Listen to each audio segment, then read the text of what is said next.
ਰਿਆੜ ਸਾਹਿਬ ਜਿੱਥੇ ਮੈਂ ਪ੍ਰਬੰਧਕ ਕਮੇਟੀ ਦਾ ਧੰਨਵਾਦ ਕੀਤਾ ਹੈ, ਉੱਥੇ ਉੱਭਰਦੇ ਕਵੀ ਜੋ ਮੇਰੇ ਸ਼ਾਗਿਰਦ ਵੀ ਹਨ ਤੇ ਸ਼ਾਗਿਰਦਾਂ ਵਿੱਚੋਂ ਸਭ ਤੇ ਇੱਕ ਨੰਬਰ ਦੇ ਹਨ। ਰਣਜੀਤ ਸਿੰਘ ਜੀ ਬੈਠੇ ਹਨ, ਇਹਨਾਂ ਦੀ ਕਲਮ ਵੀ ਅਸੀਂ ਸਤਿਗੁਰਾਂ ਦੀ ਬਖਸ਼ਿਸ਼ ਲੈ ਕੇ ਚਲਾਈ ਹੈ। ਅੱਜ ਤੁਹਾਡੇ ਸਾਹਮਣੇ ਇਹਨਾਂ ਕਵਿਤਾ ਰੱਖੀ ਹੈ।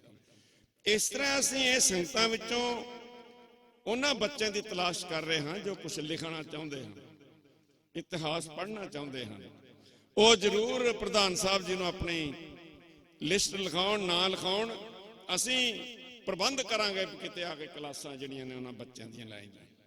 ਤੇ ਹੁਣ ਮੈਂ ਬੇਨਤੀ ਕਰ ਰਿਹਾ ਹਾਂ ਰਿਆੜ ਸਾਹਿਬ ਦਲਬੀਰ ਸਿੰਘ ਜੀ ਨੂੰ ਕਿ ਉਹ ਆਪਣੀ ਖੂਬਸੂਰਤ ਰਚਨਾ ਜੋ ਸਤਿਗੁਰਾਂ ਨੇ ਉਹਨਾਂ ਨੇ ਬਖਸ਼ਿਸ਼ ਕੀਤੀ ਹੈ, ਇਸ ਟਾਈਮ ਅਗਰ ਕੋਈ ਪ੍ਰਚਾਰਕ ਹਿੰਦੁਸਤਾਨ ਵਿੱਚ ਹੈ ਜਿਹੜਾ ਘਰੋਂ ਖਰਚਾ ਲਾ ਕੇ ਬੱਚਿਆਂ ਨੂੰ ਗੁਰੂ ਇਤਿਹਾਸ ਨਾਲ ਜੋੜ ਰਿਹਾ ਤਾਂ ਉਹ ਰਿਆੜ ਸਾਹਿਬ ਹਨ।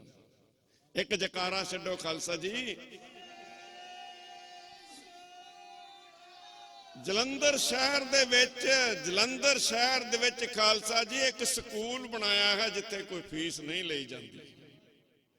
ਐਡਾ ਕੰਮ ਮੈਂ ਨਾਂ ਨਹੀਂ ਲੈਣਾ ਚਾਹੁੰਦਾ, ਸਾਡੀਆਂ ਵੱਡੀਆਂ ਸੰਸਥਾਵਾਂ ਵੀ ਨਹੀਂ ਕਰ ਰਹੀਆਂ, ਲੇਕਿਨ ਰਿਆੜ ਸਾਹਿਬ ਨੇ ਇਹ ਬੀੜਾ ਚੁੱਕਿਆ ਹੈ। ਸਾਰੇ ਬੱਚੇ ਜਿੰਨੇ ਉੱਥੇ ਪੜ੍ਹਦੇ ਹਨ, ਜਿਹੜੀ ਵੀ ਕਲਾਸ ਵਿੱਚ ਪੜ੍ਹਦੇ ਹਨ, ਉਹਨਾਂ ਨੂੰ ਬਿਲਕੁਲ ਫ੍ਰੀ ਵਿੱਦਿਆ ਦਿੱਤੀ ਜਾਂਦੀ ਹੈ। ਗੁਰਮਤ ਆਲ ਇੰਡੀਆ ਦੇ ਵਿੱਚ ਨਹੀਂ, ਵਰਲਡ ਦੇ ਵਿੱਚ ਇਸ ਟਾਈਮ ਪ੍ਰਚਾਰ ਕਰ ਰਹੇ ਹਨ। ਤੇ ਇਸ ਤਰ੍ਹਾਂ ਹੀ ਦਾਸ ਭਾਵੇਂ 9 ਕਿਤਾਬਾਂ ਗੁਰੂ ਪਾਤਸ਼ਾਹ ਦੇ ਹਾਜ਼ਰ ਕੀਤੀਆਂ ਹਨ, ਪਰ ਉਹਨਾਂ ਦਾ ਪੈਸਾ ਕੋਈ ਨਹੀਂ ਲਿਆ ਜਾਂਦਾ। ਉਹਨਾਂ ਤੇ ਲਿਖਿਆ ਗੁਰੂ ਪ੍ਰਸਾਦ, ਚਾਹੇ ਉਹ 100 ਰੁਪਏ ਦੀ ਕਿਤਾਬ ਹੋਵੇ, ਚਾਹੇ ਉਹ 1000 ਰੁਪਏ ਦੀ ਕਿਤਾਬ ਹੋਵੇ, ਕੋਈ ਪੈਸਾ ਨਹੀਂ ਲਿਆ ਜਾਂਦਾ। ਗੁਰੂ ਦੀ ਕਿਰਪਾ ਹੈ, ਬਖਸ਼ਿਸ਼ ਕਰਦਾ ਹੈ ਤਾਂ ਅਸੀਂ ਉਸ ਗਿਆਨ ਨੂੰ ਵੰਡਦੇ ਹਾਂ। ਸੋ ਅਸੀਸਾਂ ਦਿਆ ਕਰੋ ਇਹੋ ਜਿਹੇ ਨੌਜਵਾਨਾਂ ਨੂੰ ਜੋ ਕੌਮ ਲਈ ਇੰਨਾ ਵੱਡਾ ਕੰਮ ਕਰ ਰਹੇ ਹਨ। ਤੇ ਬੇਨਤੀ ਕਰਦਾ ਰਿਆੜ ਸਾਹਿਬ ਜੀ ਨੂੰ ਕਿ ਆਪਣੀ ਬਿਹਤਰੀਨ ਰਚਨਾ ਗੁਰੂ ਸੰਗਤਾਂ ਦੇ ਸਾਹਮਣੇ ਰੱਖਣ ਤੇ ਨਾਲ ਅਗਲਾ ਪ੍ਰੋਗਰਾਮ ਦੱਸਣ ਕਿ ਕਵੀ ਦਰਬਾਰ ਕਿੰਨਾ ਚਿਰ ਚਲਾਉਣਾ ਹੈ। ਵਾਹਿਗੁਰੂ ਜੀ ਕਾ ਖਾਲਸਾ, ਵਾਹਿਗੁਰੂ ਜੀ ਕੀ ਫਤਿਹ। ਰਿਆੜ ਸਾਹਿਬ ਬਹੁਤ ਧੰਨਵਾਦ ਉਸਤਾਦ ਜੀ।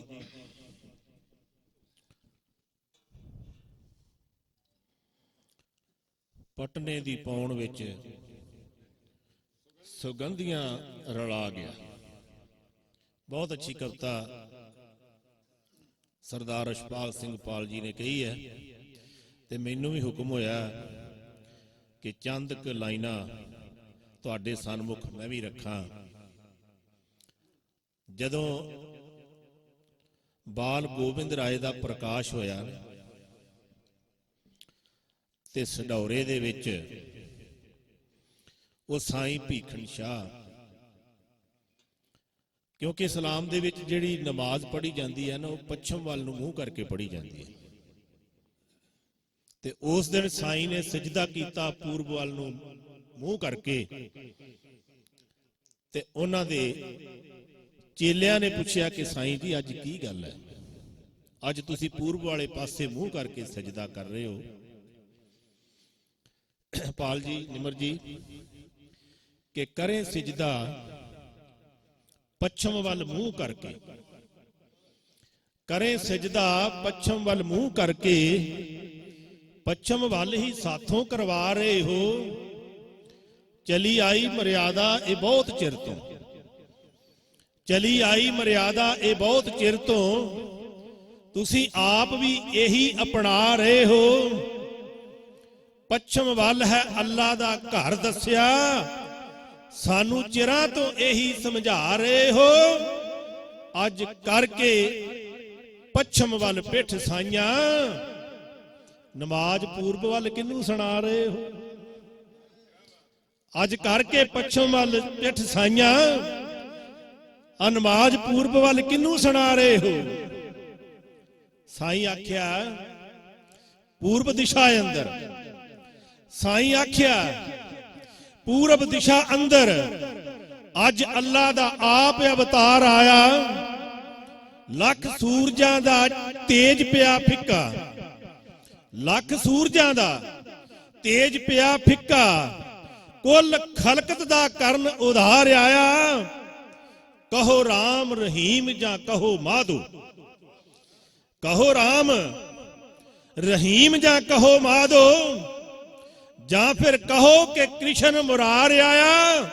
ਉਹ ਦਿਸ਼ਾ ਭੁੱਲੀਆਂ ਮੈਨੂੰ ਨਮਾਜ਼ ਦੀਆਂ, ਪੂਰਬ ਦਿਸ਼ਾ ਵੱਲ ਪਰਵਤਗਾਰ ਆਇਆ।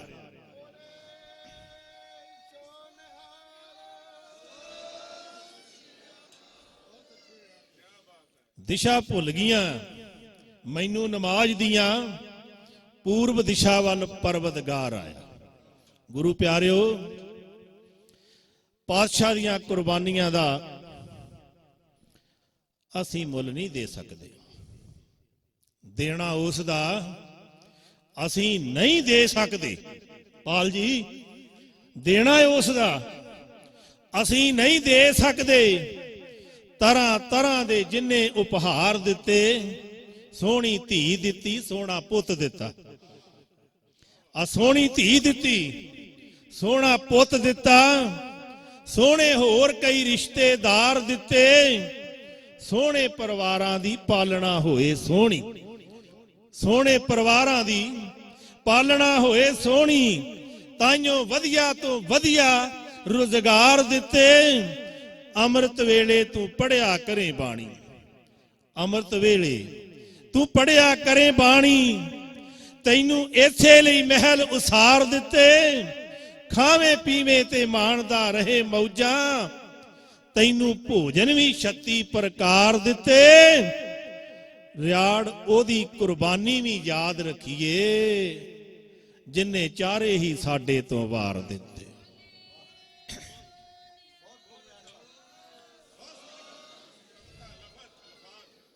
ਰਿਆੜ ਉਹਦੀ ਕੁਰਬਾਨੀ ਵੀ ਯਾਦ ਰੱਖੀਏ, ਜਿੰਨੇ ਚਾਰੇ ਹੀ ਸਾਡੇ ਤੋਂ ਵਾਰ ਦਿੱਤੇ। ਗੁਰੂ ਪਿਆਰਿਓ, ਇਹ ਕਵੀ ਦਰਬਾਰ, ਇਹ ਕਥਾ, ਇਹ ਕਹਾਣੀਆਂ ਕੇਵਲ ਕੰਨ ਰਸ ਨਹੀਂ, ਸਾਨੂੰ ਪਾਤਸ਼ਾਹ ਨੇ ਅਮਲ ਦੇ ਵਿੱਚ ਲਿਆਉਣ ਵਾਸਤੇ ਕਿਹਾ ਸੀ। ਅਸੀਂ ਆਪਣੇ ਜੀਵਨ ਨੂੰ ਉਦਾਂ ਦਾ ਬਣਾਉਣਾ ਹੈ। 10ਵੇਂ ਪਾਤਸ਼ਾਹ ਆਖਿਆ ਖਾਲਸੇ ਨੂੰ, 10ਵੇਂ ਪਾਤਸ਼ਾਹ ਆਖਿਆ ਖਾਲਸੇ ਨੂੰ, ਤੇਰੀ ਵੱਖਰੀ ਖਾਲਸਾ ਤੋਰ ਹੋਵੇ। ਹਰ ਸਿੱਖ ਦੇ ਨਾਮ ਨਾਲ ਸਿੰਘ ਲੱਗੇ ਤੇ ਹਰ ਸਿੰਘਣੀ ਦੇ ਨਾਮ ਨਾਲ ਕੌਰ ਹੋਵੇ। ਕਹਿਣੀ ਕਥਨੀ ਦਾ ਖਾਲਸਾ ਹੋਵੇ ਪੱਕਾ। ਉਸਤਾਦ ਜੀ, ਕਹਿਣੀ ਕਥਨੀ ਦਾ ਖਾਲਸਾ ਹੋਵੇ ਪੱਕਾ। ਅੰਦਰੋਂ ਹੋਰ ਤੇ ਬਾਹਰੋਂ ਨਾ ਹੋਰ ਹੋਵੇ। ਆਵੇ ਖਾਲਸਾ ਨਾ ਕਦੇ ਹੰਕਾਰ ਅੰਦਰ, ਆਵੇ ਖਾਲਸਾ ਨਾ ਕਦੇ ਹੰਕਾਰ ਅੰਦਰ। ਕੋਲ ਲੱਖ ਤੇ ਭਾਵੇਂ ਕਰੋੜ ਹੋਵੇ, ਕਰ ਸਕੇ ਮਜ਼ਲੂਮ ਦੀ ਸਦਾ ਰੱਖਿਆ। ਇਹ ਉਪਦੇਸ਼ ਸੀਗੇ ਸਾਨੂੰ। ਕਰ ਸਕੇ, ਸ਼ੁਕਰੀਆ ਜੀ, ਕਰ ਸਕੇ ਮਜ਼ਲੂਮ ਦੀ ਸਦਾ ਰੱਖਿਆ। ਅੰਦਰ ਹੌਸਲਾ ਤੇ ਬਾਹਾਂ ਵਿੱਚ ਜ਼ੋਰ ਹੋਵੇ। ਬਾਣਾ ਵੱਖਰਾ ਸਿੰਘ ਦਾ ਨਜ਼ਰ ਆਵੇ, ਬਾਣਾ ਵੱਖਰਾ ਸਿੰਘ ਦਾ ਨਜ਼ਰ ਆਵੇ। ਸੀਸ ਉੱਤੇ ਦਸਤਾਰ ਦੀ ਟੌਰ ਹੋਵੇ। 1.25 ਲੱਖ ਨਾਲ ਲੜੇ, 1.25 ਲੱਖ ਨਾਲ ਲੜੇ ਸਿੰਘ ਮੇਰਾ। ਵੇਖੇ ਦੁਸ਼ਮਣ ਤੇ ਡੌਰ ਭੌਰ ਹੋਵੇ। ਰਿਆੜ ਖਾਲਸਾ ਧਰਮ ਤੋਂ ਨਾ ਡੋਲੇ, ਭਾਵੇਂ ਸਰਹੰਦ ਤੇ ਭਾਵੇਂ ਚਮਕੌਰ ਹੋਵੇ।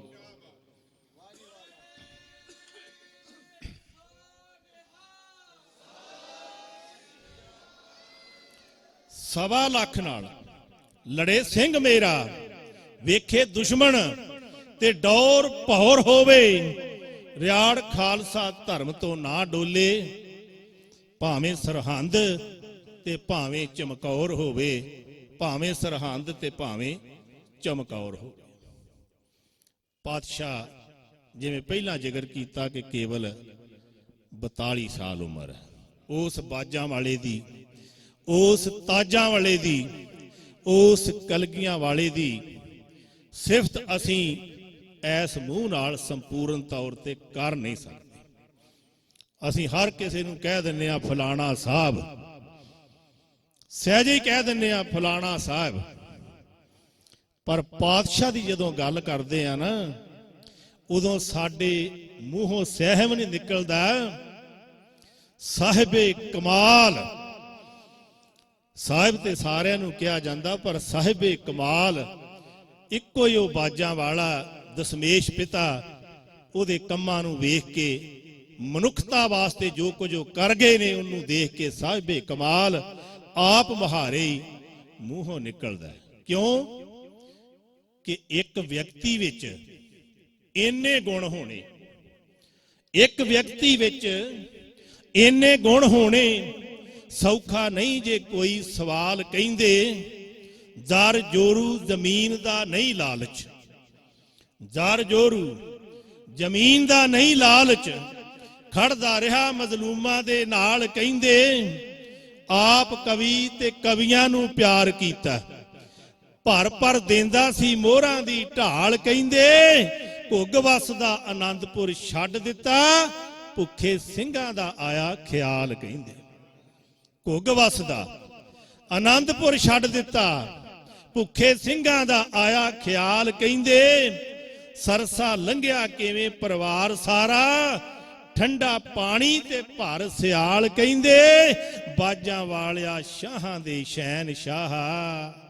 ਤੈਨੂੰ ਐਵੇਂ ਨਹੀਂ ਸਾਹਿਬੇ ਕਮਾਲ, ਕਹਿੰਦੇ ਬਾਜਾਂ ਵਾਲਿਆ ਸ਼ਾਹਾਂ ਦੇ ਸ਼ਹਿਨਸ਼ਾਹ, ਤੈਨੂੰ ਐਵੇਂ ਨਹੀਂ ਸਾਹਿਬੇ ਕਮਾਲ, ਕਹਿੰਦੇ ਦੋ ਸਰਹਿੰਦ ਤੇ ਦੋ ਚਮਕੌਰ ਅੰਦਰ, ਜੋੜੀ ਜੋੜੀ ਕਰਕੇ, ਦੋ ਸਰਹਿੰਦ ਤੇ ਦੋ ਚਮਕੌਰ ਅੰਦਰ, ਜੋੜੀ ਜੋੜੀ ਕਰ ਲਾਲ ਤੂੰ ਵਾਰ ਦਿੱਤੇ, ਤੈਨੂੰ ਲੋਕ ਤਾਂ ਕਹਿਣ ਸਰਬੰਸਦਾਨੀ, ਪਰ ਤੂੰ ਕਿਹਾ ਮੈਂ ਕਰਜ਼ੇ ਉਤਾਰ ਦਿੱਤੇ, ਨਾਈ ਚੀਂਬੇ ਤੇ ਧੋਬੀ ਇੱਕ ਸਾਰ ਕਰਕੇ, ਉੱਚੇ ਸਿੱਖੀ ਦੇ ਮਹਿਲ ਉਸਾਰ ਦਿੱਤੇ, ਲੱਖਾਂ ਨਾਲ ਲੜਾ ਕੇ ਸਿੰਘ ਕੱਲਾ, ਵੱਡੇ ਵੱਡਿਆਂ ਦੇ ਤੋੜ ਹੰਕਾਰ ਦਿੱਤੇ, ਲੱਖਾਂ ਲੱਖਾਂ ਨਾਲ ਲੜਾ ਕੇ ਸਿੰਘ ਕੱਲਾ, ਵੱਡੇ ਵੱਡਿਆਂ ਦੇ ਤੋੜ ਹੰਕਾਰ ਦਿੱਤੇ, ਤੇਰੇ ਅੰਮ੍ਰਿਤ ਦੀ ਐਸੀ ਕਲਾ ਵਰਤੀ,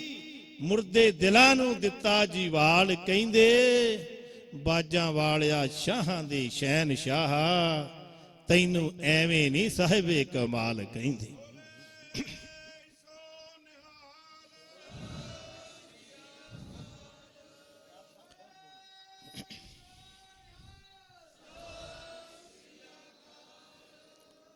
ਬਹੁਤ ਸ਼ੁਕਰੀਆ ਜੀ। ਜਦੋਂ ਗਏ ਰਿਆਸਤ ਸਰਮੌਰ ਅੰਦਰ, ਜਦੋਂ ਗਏ ਰਿਆਸਤ ਸਰਮੌਰ ਅੰਦਰ, ਕੰਢੇ ਜਮਨਾ ਦੇ ਕਿਲਾ ਉਸਾਰ ਦਿੱਤਾ, ਪੌਂਟਾ ਸਾਹਿਬ ਸੀ ਰੱਖਿਆ ਨਾਂ ਉਸ ਦਾ, ਉਸ ਜਗ੍ਹਾ ਨੂੰ ਸਾਜ ਸਵਾਰ ਦਿੱਤਾ, ਉੱਥੇ ਕਵੀ ਤੇ ਲੇਖਕ ਵਿਦਵਾਨ ਆ ਗਏ, ਰੰਗ ਵੀਰ ਰਸੀ ਸਿੱਖਾਂ ਤੇ ਚਾੜ ਦਿੱਤਾ, ਹੋਵੇ ਜਲਨ ਪਹਾੜ ਦੇ ਰਾਜਿਆਂ ਨੂੰ, ਉਹਨਾਂ ਗੁਰੂ ਤੇ ਘਰ ਫਿਰ ਵਾਰ ਦਿੱਤਾ, ਹੋਵੇ ਜਲਨ ਪਹਾੜ ਦੇ ਰਾਜਿਆਂ ਨੂੰ, ਉਹਨਾਂ ਗੁਰੂ ਤੇ ਘਰ ਫਿਰ ਵਾਰ ਦਿੱਤਾ, ਆ ਮਚਿਆ ਯੁੱਧ ਭੰਗਾਣੀ ਮੈਦਾਨ ਅੰਦਰ, ਵੈਰੀ ਮਾਰਿਆ ਤੂੰ ਭਾਲ ਭਾਲ, ਕਹਿੰਦੇ ਬਾਜਾਂ ਵਾਲਿਆ ਸ਼ਾਹਾਂ ਦੇ ਸ਼ਹਿਨਸ਼ਾਹ, ਤੈਨੂੰ ਐਵੇਂ ਨਹੀਂ ਸਾਹਿਬੇ ਕਮਾਲ, ਕਹਿੰਦੇ ਬਾਜਾਂ ਵਾਲਿਆ ਸ਼ਾਹਾਂ ਦੇ ਸ਼ਹਿਨਸ਼ਾਹ, ਤੈਨੂੰ ਐਵੇਂ ਨਹੀਂ ਸਾਹਿਬੇ ਕਮਾਲ, ਕਹਿੰਦੇ ਜਦ ਵੀ ਤੱਕਦਾ ਗੜੀ ਚਮਕੌਰ ਤਾਈਂ, ਗੁਰੂ ਪਿਆਰਿਓ ਜਦ ਵੀ ਤੱਕਦਾ ਗੜੀ ਚਮਕੌਰ ਤਾਈਂ, ਆ ਰਚਿਆ ਕਿੰਜ ਇਤਿਹਾਸ ਪਿਆਰਿਆਂ ਨੇ, ਪਹਿਲਾਂ ਕਈ ਮਹੀਨੇ ਸਿੰਘ ਰਹੇ ਭੁੱਖੇ, ਕੀਤਾ ਸਫਰ ਫਿਰ ਥੱਕਿਆ ਹਾਰਿਆਂ ਨੇ, 40 ਲੜੇ ਸੀ ਲੱਖਾਂ ਦੇ ਨਾਲ ਉੱਥੇ, ਬਲ ਭਰੇ ਸੀ ਤੇਰੇ ਜੈਕਾਰਿਆਂ ਨੇ, ਅੱਧੀ ਰਾਤ ਨੂੰ ਨਿਕਲਿਆ ਗੜੀ ਵਿੱਚੋਂ, ਕੀਤੀ ਬੇਨਤੀ ਜਦੋਂ ਇਹ ਸਾਰਿਆਂ ਨੇ, ਅੱਧੀ ਰਾਤ ਨੂੰ ਨਿਕਲਿਆ ਗੜੀ ਵਿੱਚੋਂ, ਕੀਤੀ ਬੇਨਤੀ ਜਦੋਂ ਇਹ ਸਾਰਿਆਂ ਨੇ, ਪੀਰੇ ਹਿੰਦ ਮੇ ਰਵਦ ਆਵਾਜ਼ ਦਿੱਤੀ, ਪੀਰੇ ਹਿੰਦ ਮੇ ਰਵਦ ਇਹ ਫਾਰਸੀ ਦੇ ਸ਼ਬਦ ਨੇ ਕਿ ਹਿੰਦ ਦਾ ਪੀਰ ਚੱਲਿਆ ਜੇ। ਆਵਾਜ਼ ਦੇ ਕੇ ਨਿਕਲੇ ਪਾਤਸ਼ਾਹ ਚਮਕੌਰ ਦੀ ਗੜੀ ਦੇ ਵਿੱਚੋਂ ਕਿ ਪੀਰੇ ਹਿੰਦ ਮੇ ਰਵਦ ਆਵਾਜ਼ ਦਿੱਤੀ। ਆਇਆ ਮੁਗਲਾਂ ਚੋਂ ਉਦੋਂ ਬਵਾਲ ਕਹਿੰਦੇ ਬਾਜਾਂ ਵਾਲਿਆ ਸ਼ਾਹਾਂ ਦੇ ਸ਼ਹਿਨਸ਼ਾਹ ਤੈਨੂੰ ਐਵੇਂ ਨਹੀਂ ਸਾਹਿਬੇ ਕਮਾਲ ਕਹਿੰਦੇ। ਤੇ ਆਖਰੀ ਬੰਦ ਹੈ ਕਿ ਭਾਵੇਂ ਸਿੰਘ ਤੇ ਭਾਵੇਂ ਸੀ ਪੁੱਤ ਤੇਰੇ, ਭਾਵੇਂ ਸਿੰਘ ਤੇ ਭਾਵੇਂ ਸੀ ਪੁੱਤ ਤੇਰੇ, ਇੱਕੋ ਜਿਹਾ ਤੂੰ ਸਦਾ ਵਿਵਹਾਰ ਕੀਤਾ। ਜੰਗਾਂ ਯੁੱਧਾਂ ਵਿੱਚ ਬੀਤੀ ਉਮਰ ਭਾਵੇਂ, ਫਿਰ ਵੀ ਬਾਣੀ ਦਾ ਬੜਾ ਪ੍ਰਚਾਰ ਕੀਤਾ। ਗੁਰੂ ਪਿਤਾ ਦੀ ਬਾਣੀ ਨੂੰ ਦਰਜ ਕਰਕੇ ਬੀੜ ਦਮਦਮੀ ਗ੍ਰੰਥ ਤਿਆਰ ਕੀਤਾ। ਦੇ ਕੇ ਗੁਰੂ ਦਾ ਦਰਜਾ ਇਸ ਗ੍ਰੰਥ ਤਾਈਂ ਸ਼ਬਦ ਗੁਰੂ ਦਾ ਤੁਸੀਂ ਸਤਿਕਾਰ ਕੀਤਾ। ਦੇ ਕੇ ਗੁਰੂ ਦਾ ਦਰਜਾ ਇਸ ਗ੍ਰੰਥ ਤਾਈਂ ਸ਼ਬਦ ਗੁਰੂ ਦਾ ਤੁਸੀਂ ਸਤਿਕਾਰ ਕੀਤਾ। ਤੇ ਬਾਣੀ ਬਾਣੇ ਦਾ ਰਿਆੜ ਸਤਿਕਾਰ ਕਰੀਏ। ਗੁਰੂ ਪਿਆਰਿਓ, ਬਾਣੀ ਬਾਣੇ ਦਾ ਰਿਆੜ ਸਤਿਕਾਰ ਕਰੀਏ। ਸਾਨੂੰ ਜੋੜਿਆ ਇਸ ਦੇ ਨਾਲ ਕਹਿੰਦੇ ਬਾਜਾਂ ਵਾਲਿਆ ਸ਼ਾਹਾਂ ਦੇ ਸ਼ਹਿਨਸ਼ਾਹ ਤੈਨੂੰ ਐਵੇਂ ਨਹੀਂ ਸਾਹਿਬੇ ਕਮਾਲ ਕਹਿੰਦੇ। ਤੈਨੂੰ ਐਵੇਂ ਨਹੀਂ ਸਾਹਿਬੇ ਕਮਾਲ ਕਹਿੰਦੇ। ਤੈਨੂੰ ਐਵੇਂ ਨਹੀਂ ਸਾਹਿਬੇ ਕਮਾਲ ਕਹਿੰਦੇ। ਕਵੀ ਦਰਬਾਰ ਦੀ ਤਾਂ ਹੁਣ ਸਮਾਪਤੀ ਆ ਕਿਉਂਕਿ ਟਾਈਮ ਹੋ ਗਿਆ। ਪਾਲ ਸਾਹਿਬ ਨੇ ਮੈਨੂੰ ਜਦੋਂ ਇੱਥੇ ਐਂਟਰ ਹੋ ਰਹੇ ਸੀ ਅੰਦਰ ਤੇ ਮੈਨੂੰ ਕਹਿੰਦੇ ਰਿਆੜ ਸਾਹਿਬ ਇੱਕ ਕੀੜੀਆਂ ਵਾਲਾ ਬੰਦ ਤੁਸੀਂ ਜ਼ਰੂਰ ਸੁਣਾਇਓ। ਉਹ 4 ਲਾਈਨਾਂ ਦਾ ਹੀ ਬੜੀ ਅੱਛੀ ਉਹ ਸੰਦੇਸ਼ ਦਿੰਦੀ ਰਚਨਾ ਕਿ ਅਸੀਂ ਗੁਰੂ ਨਾਨਕ ਦੀ ਵਿਚਾਰਧਾਰਾ ਨੂੰ ਇਹ ਸਾਬਤ ਸੂਰਤਾਂ ਵਾਲੇ, ਅੱਖੀਆਂ ਵਾਲੇ, ਕੰਨਾਂ ਵਾਲੇ, ਦਿਮਾਗ ਵਾਲੇ ਸ਼ਾਇਦ ਇੰਨਾ ਨਹੀਂ ਜਾਣ ਸਕੇ ਜਿੰਨਾ ਨਿੱਕੀਆਂ ਨਿੱਕੀਆਂ ਕੀੜੀਆਂ ਜਾਣ ਗਈਆਂ।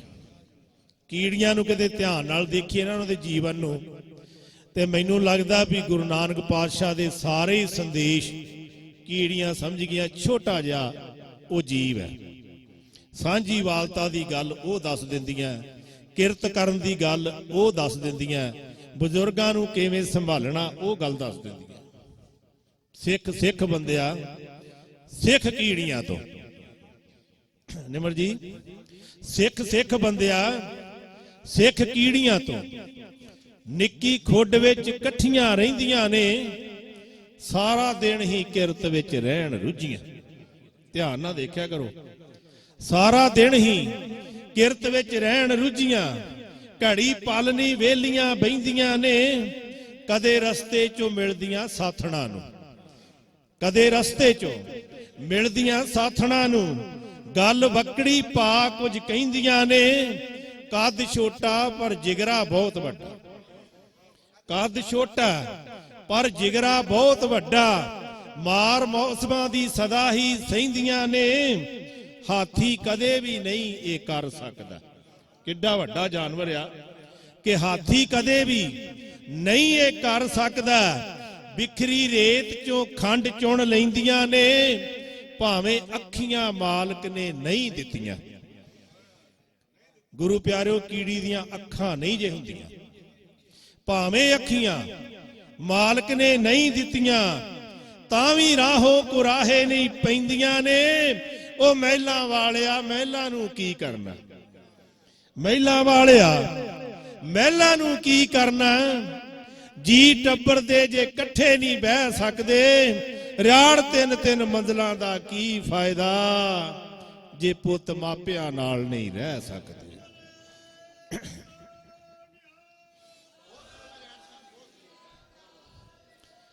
ਮਹਿਲਾਂ ਵਾਲਿਆ, ਉਹ ਮਹਿਲਾਂ ਵਾਲਿਆ, ਮਹਿਲਾਂ ਨੂੰ ਕੀ ਕਰਨਾ? ਜੀ ਟੱਬਰ ਦੇ ਜੇ ਇਕੱਠੇ ਨਹੀਂ ਬਹਿ ਸਕਦੇ, ਰਿਆੜ 3-3 ਮੰਜ਼ਲਾਂ ਦਾ ਕੀ ਫਾਇਦਾ ਜੇ ਪੁੱਤ ਮਾਪਿਆਂ ਨਾਲ ਨਹੀਂ ਰਹਿ ਸਕਦੇ, ਜੇ ਪੁੱਤ ਮਾਪਿਆਂ ਨਾਲ ਨਹੀਂ ਰਹਿ ਸਕਦੇ। ਸੋ ਸਾਨੂੰ ਇਹਨਾਂ ਸਿੱਖੀ ਸਿਧਾਂਤਾਂ ਨੂੰ ਸਮਝਣਾ ਚਾਹੀਦਾ। ਜੋ ਸਾਨੂੰ ਗੁਰੂ ਸਾਹਿਬ ਸਮਝਾਉਣਾ ਚਾਹੁੰਦੇ ਨੇ ਉਹ ਸਮਝਣਾ ਚਾਹੀਦਾ। ਜੇ ਕੀੜੀਆਂ ਬਿਨਾਂ ਅੱਖਾਂ ਤੋਂ ਵੀ ਰਾਹੋਂ ਕੁਰਾਹੇ ਨਹੀਂ ਪੈਂਦੀਆਂ ਤੇ ਸਾਨੂੰ ਤੇ ਮਾਲਕ ਨੇ ਬੜੀ ਸੋਝੀ ਦਿੱਤੀ ਹੈ। 184 ਜੋਨ ਸਭਾਈ ਮਾਨਸ ਕੋ ਪ੍ਰਭ ਦੀ ਵਡਿਆਈ। 84 ਲੱਖ ਦੇ ਵਿੱਚੋਂ ਮਨੁੱਖ ਨੂੰ ਵਡਿਆਈ ਦਿੱਤੀ ਹੈ ਉਸ ਪਰਮੇਸ਼ਰ ਨੇ। ਤੇ ਫਿਰ ਅਸੀਂ ਰਾਹੋਂ ਕਰਾਹੇ ਕਿਉਂ ਪੈ ਜਾਂਦੇ ਆ? ਗੁਰੂ ਨਾਨਕ ਪਾਤਸ਼ਾਹ ਦੇ ਏਡੇ ਉੱਚੇ ਤੇ ਸੁੱਚੇ ਸਿਧਾਂਤਾਂ ਨੂੰ ਛੱਡ ਕੇ ਅਸੀਂ ਫਿਸਲ ਕਿਉਂ ਜਾਂਦੇ ਆ? ਸਤਿਗੁਰੂ ਕਿਰਪਾ ਕਰਨ।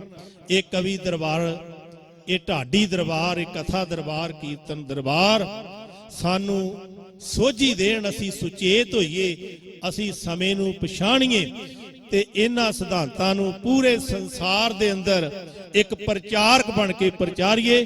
ਸੋ ਬਹੁਤ ਬਹੁਤ ਧੰਨਵਾਦ। ਧੰਨ ਧੰਨ ਗੁਰੂ ਗ੍ਰੰਥ ਸਾਹਿਬ ਜੀ ਦਾ, ਬਹੁਤ ਬਹੁਤ ਧੰਨਵਾਦ ਪ੍ਰਬੰਧਕ ਕਮੇਟੀ ਦਾ, ਔਰ ਬਹੁਤ ਬਹੁਤ ਧੰਨਵਾਦ ਗੁਰੂ ਦੀ ਪਿਆਰੀ ਸਾਧ ਸੰਗਤ ਦਾ, ਜਿਹੜੀਆਂ ਹਰ ਵਕਤ ਹੀ, ਹਰ ਸਾਲ ਹੀ ਇਸ ਕਵੀ ਦਰਬਾਰ ਨੂੰ ਇੰਨਾ ਸੁਚੇਤ ਹੋ ਕੇ ਸੁਣਦੀਆਂ ਨੇ। ਮੈਂ ਅੱਗੇ ਪਾਲ ਜੀ ਨਾਲ ਗੱਲ ਕਰਦਾ ਸੀ ਵੀ ਬਹੁਤ ਜਗ੍ਹਾ ਤੇ ਕਵੀ ਦਰਬਾਰਾਂ 'ਚ ਜਾਂਦੇ ਰਹੀਦਾ, ਪਰ ਬੜੀ ਪਿਆਰੀ ਸੰਗਤ ਹੈ। ਰੇਲ ਕੋਚ ਫੈਕਟਰੀ ਗੁਰੂ ਘਰ ਦੀ, ਜਿਹੜੀ ਲੰਬਾ ਸਮਾਂ, ਹੁਣ ਵੀ 2.5 ਘੰਟੇ ਪੌਣੇ 3 ਘੰਟੇ ਹੋ ਗਏ ਆ ਲਗਾਤਾਰ ਕਵੀ ਦਰਬਾਰ ਚੱਲਦੇ ਆ, ਪਰ ਸੰਗਤ ਬਿਲਕੁਲ ਸੁਚੇਤ ਹੋ ਕੇ, ਸ਼ਾਂਤ ਹੋ ਕੇ ਕਵੀ ਦਰਬਾਰ ਦਾ ਆਨੰਦ ਮਾਣ ਰਹੀ ਹੈ। ਸੋ ਸਤਿਗੁਰੂ ਕਿਰਪਾ ਕਰਨ, ਅਸੀਂ ਪਾਤਸ਼ਾਹ ਦੇ ਗੁਣ ਗਾਉਂਦੇ ਰਹੀਏ। ਇੰਨੀਆਂ ਕੁ ਬੇਨਤੀਆਂ ਪ੍ਰਵਾਨ, ਭੁੱਲਾਂ ਚੁੱਕਾਂ ਦੀ ਮਾਫੀ। ਬੁਲਾਓ ਫਤਿਹ। ਵਾਹਿਗੁਰੂ ਜੀ ਕਾ ਖਾਲਸਾ, ਵਾਹਿਗੁਰੂ ਜੀ ਕੀ ਫਤਿਹ।